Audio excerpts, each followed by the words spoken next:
Living under the same roof as my mother-in-law has created a rift in what was once a blissful marriage. Suddenly, and without any discussion, my husband decided that we should all live together, despite knowing the strained relationship I have with her. I can't bring myself to forgive him, nor can I simply acquiesce to his wishes. I'm considering leaving this household on my own terms.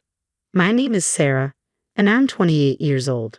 I've been married to Jake for nearly 3 years now. We first met at a social gathering, dated for 2 years, and then tied the knot. We immediately connected due to our shared hobbies, and soon after, we found ourselves married. However, there's one persistent issue. My husband consistently prioritizes his mother over me. Raised in a single-parent home after his parents' divorce, he's deeply influenced by his mother's opinions, viewing them as infallible. Just recently, as we were preparing to leave for an outing, my husband unexpectedly interrupted our plans. "Sorry, Sarah. Mom just messaged me. She wants to go shopping. Come along with us." "Wait, what? We were supposed to go buy new dishes today." "Sorry, Mom really insisted," he pleaded. "I don't care. We've had this planned for a week," I protested. "But you can pick out dishes by yourself, can't you? Mom can't shop without me." "Even so, isn't it strange to put your mom first like this?" "Sorry again. Can you stop fussing? Just go by yourself, Sarah," he said, hurrying out the door. What the heck was that? We had plans first, and he prioritizes his mom today? I can't believe it. In the end, I went out alone, feeling completely deflated. As I wandered through the stores by myself, a text from my mother-in-law flashed on my phone. It was a photo of a tempting cake with a message. "Jake treated me." I couldn't help but let out an exasperated sigh.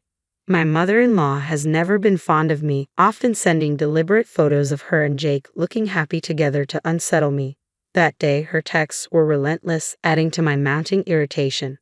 Jake is an amazing husband when his mother isn't involved, but whenever she intrudes, frustration ensues. I've never appreciated how she constantly undermines our relationship. Reflecting on it now, she may have been antagonizing me even before we married. During our engagement announcement at her house, she scrutinized me from head to toe. "Sarah, where did you get that dress?" Just something I found at a department store sale," I replied tentatively. "Sorry, but it looks rather shabby. It doesn't suit my son at all," she retorted sharply. "Excuse me," I stammered, taken aback by her directness. Ignoring my surprise, she continued her critique without hesitation. "Also, your manners are lacking. You didn't even say thank you when I served you tea." "Oh, I apologize. I was so nervous I forgot," I replied, feeling flustered. Jake didn't intervene to stop his mother's sarcastic remarks. Instead, he chuckled and said, "Mom, you're tough." I knew he treasured his mother deeply, having grown up in a single-parent household, but in that moment, I wished he would have defended me at least a little from her relentless criticism. Looking back, I should have reconsidered the marriage then. Those doubts began to consume my thoughts daily. Then one day, during a break at work, I noticed several missed calls from Jake on my phone. I called him back immediately, and after a few rings, he picked up. "Jake, is that you?" I answered the call. "Sarah, something awful has happened," Jake replied urgently. "What? What happened?" I asked, alarmed. "Mom collapsed," he said tersely. "What? Your mom collapsed?" I exclaimed, shocked by the news. "Yes, I need you to leave work and come to her house right away," Jake insisted. "What? Hold on," I started, trying to process the sudden request. But before I could get any more details, Jake abruptly hung up. "Hold on. Why go home? If she collapsed, shouldn't she be in a hospital?" I muttered anxiously to myself. Nevertheless, I rushed straight to my mother-in-law's house. Upon arrival, I found my mother-in-law peacefully snoring in the living room. "You're late. Why didn't you come earlier?" Jake scolded me, his brows furrowed, speaking in a hushed tone. Feeling a bit taken aback, I replied, "Jake, there are train schedules. I came as quickly as I could after hearing she collapsed." "Ha! Aren't you worried about my mother? She just managed to fall asleep." "Well, what do you want me to say?" Jake responded dismissively. Growing increasingly frustrated with Jake's lack of concern, I asked him, "Hey, is it okay to leave your mother at home? Shouldn't we take her to the hospital?" "She's fine. I gave her a pain relief patch," Jake replied calmly. "A pain relief patch?" "Jake, she said she collapsed. She fell and hurt her back and couldn't apply it herself, so she called me," I explained. "Wait a minute. You said your mom collapsed, so she just fell and hurt her back, that's all. I questioned, feeling puzzled by the discrepancy. What's with that tone? Jake snapped angrily, his face turning red. You're making it sound like my mom is exaggerating. Well, it's just a minor fall, right? When you say someone collapsed, it sounds serious, I reasoned. Don't jump to conclusions. Don't blame me for that. I shouldn't have had to leave work early for this. How could you say that? Look at her, she can't even get up right now, Jake defended. I don't care. There's nothing I can do here. Did you really need to call me? I had to make up an excuse to leave work during our busiest season, and you made it sound like an emergency. I vented my frustration. Jake sighed, looking annoyed. You know, Sarah, you don't seem to care about my mom at all. Every time I bring her up, you get this sour look on your face. It's really rude as a wife. Hey, what are you trying to blame me for now? No, that's not the point. A normal wife would care for her husband's mother, right? I don't sense any intention of that from you, Sarah, Jake confronted me. Come on, I've told you countless times, your mother has disliked me from day one. She's always picking on me. How can you expect me to want to take care of her? I retorted. What are you implying? She intentionally contacted you on a day we had plans. It's obviously deliberate, Jake argued.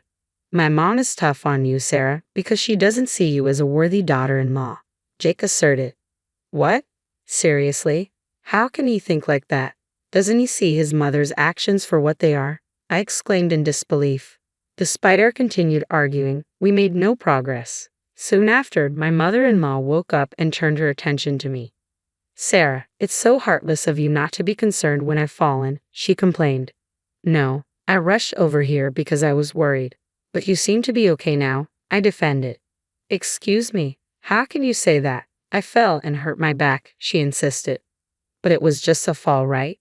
Calling it a collapse seems a bit exaggerated, I responded. Oh, stop with your complaints.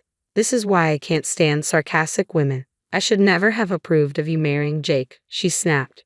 Her words stung more with anger than sadness. I wanted to leave as soon as possible, so I swiftly exited my in-laws' house. Later, checking my phone, I found a text from Jake.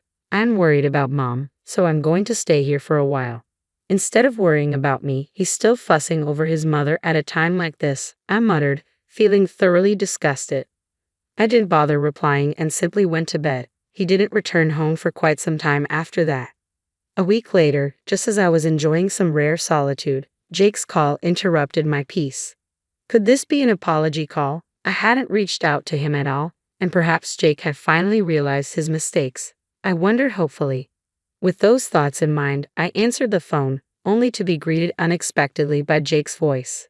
Hey Sarah, is that you? It's been a while. What's up? Jake's voice came through the phone. Well, I've been talking to Mom and thought I should fill you in, he said. Huh? Talked about what? I replied, puzzled. Mom is going to move in with us at our place, Jake announced. What? I exclaimed, caught completely off guard.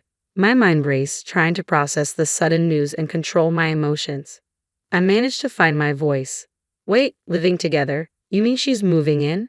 Yeah, after her fall, we're worried something else might happen, so we thought it would be best if she moved in with us, Jake explained. Wait a second, you're joking, right? I can't live with her, I protested. What do you mean you can't? Don't you care about Mom? Jake asked, sounding confused. It's not about that. How many times do I have to explain? I know I'll be mistreated if she lives with us, Jake. You understand that, don't you? Are you bringing this up again? Anyway, it's decided. I've already sent her things over and they'll be there by tomorrow. Can you take care of it? Jake interrupted. What? Wait, that's not. I started to protest.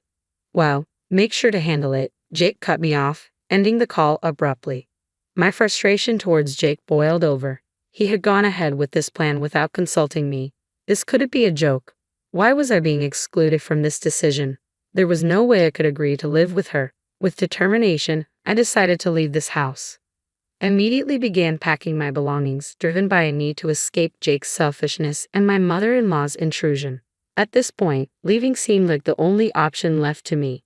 The next day, the intercom buzzed, announcing the arrival of a large shipment of my mother-in-law's belongings.